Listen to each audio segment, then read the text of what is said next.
So, if you've been watching my videos, you probably know that I'm not feeling fantastic about this Washington game today against Dallas. A friend of mine likes to joke that it's generational trauma against the Cowboys, and he's kind of right to some extent. They never really seem to play well against this team. It'd be nice to reverse that, but the reality of the situation is you've got really good offenses against really bad defenses, right? But Washington has kind of used guys like Dorrance Armstrong in the pass rush to get their defense going, and he might not play today.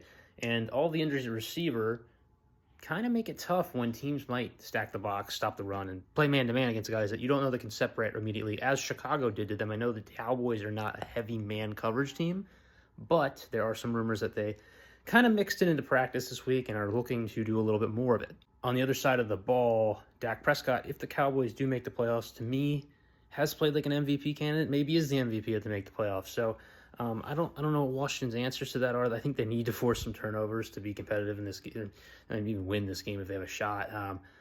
They do have a shot. I'm kind of underselling them a little bit, but I think my biggest worry is not that this is a game that I think Washington's going to lose, but more so that I think they've been competitive pretty much every week so far this year. Even the Green Bay game, I think they kind of gave themselves opportunities to win.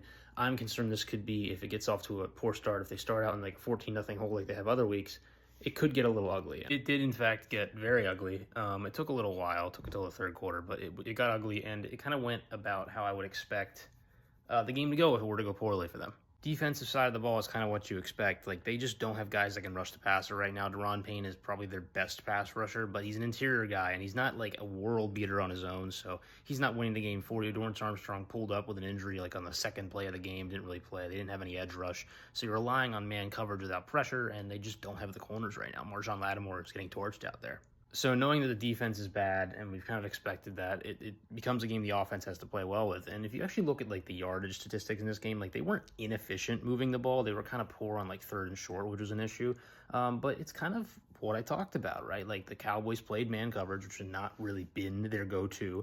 They put 6, 5, 6, 7 guys on the line of scrimmage and made it difficult for you to know who was blitzing, and they blitzed about half of the plays, had about a 50% blitz rate.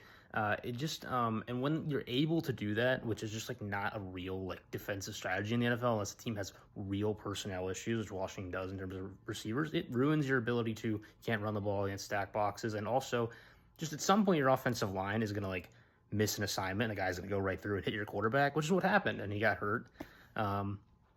I don't know. It's hard to blame the offense for this one. Like, I just think they're beat up, and the defense is not very good. And it's a problem when, you kind of have a plan, and it worked for you last year, and you're like, this is what we're going to lean on. And then you don't have that plan, and the backup plans are pretty bad for this team right now.